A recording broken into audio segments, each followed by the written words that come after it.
श्रीराम जय राम जय जय राम. श्री सद्गुरु ब्रह्मचैतन्य गोंदवलेकर महाराजांचे प्रवचन. 17 फेब्रुवारी. नाम भावयुक्त अंतकरणाने घ्यावे. मला आज देवाची गरज अशी वाटत नाही हे खरे, पण ती कशी वाटेल याचा तरी आपण विचार करावा. भगवत चिंतनाने नामाने ही गरज भासू लागते. गरज इतकी भासली पाहिजे की अन्न पाणी सुद्धा गोड लागू नये. जितकी आग जोराची तितका पाण्याचा मारा जास्त हवा. तसे जितकी देहबुद्धी बळकट तितका नामाचा जोर अधिक पाहिजे. नामात प्रेम नाही म्हणून ते घेण्याचे सोडू नये. पाण्यात पडल्यावर पुढे पोहायला येते.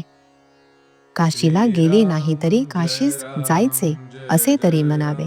त्याप्रमाणे नामात प्रेम वाटत नसले तरी नामात प्रेम आहे असे नित्य म्हणावे.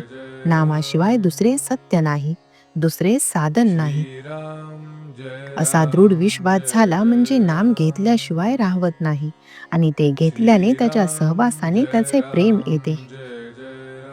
संत देव आहे असे म्हणतात, मीही देव आहे असे म्हणतो.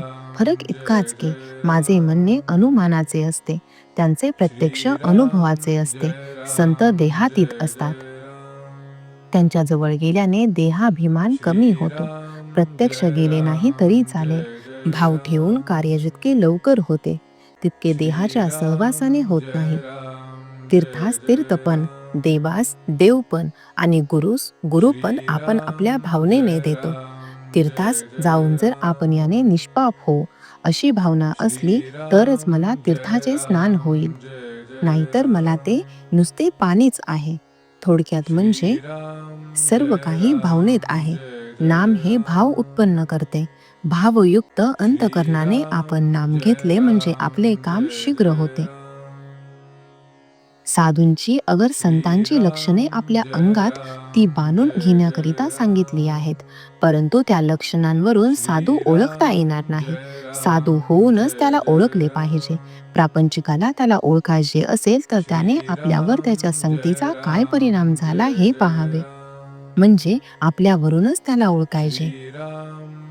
आपल्या मनाला काही वेळ तरी शांती मिळाली, आपला मीपणा थोडा तरी कमी झाला, मन निर्विषय झाले, निदान निर्विषय राहावे असे वाटू लागले, तर ते साधूचे स्वरूप आहे असे समजावे. साधू सर्वाभूती भगवत भाव किंवा सर्वत्र मीच आहे असे पाहतात. त्यामुळे सर्वांवर ते प्रेम करतात. सर्वत्र प्रेम करायचे म्हणजे निस्वार्थ बुद्धीने योग्य ते करणे. आपण आपलेपणा काहींमध्येच पाहतो, सर्वत्र पाहत नाही, म्हणून द्वैत प्रचिती येते.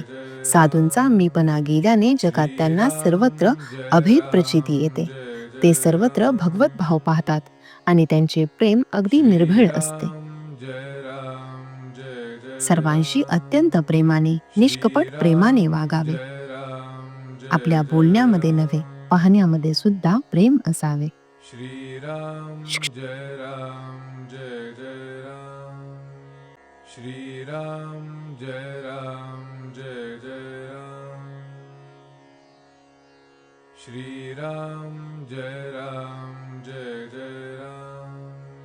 श्रीराम जय राम जय जय राम.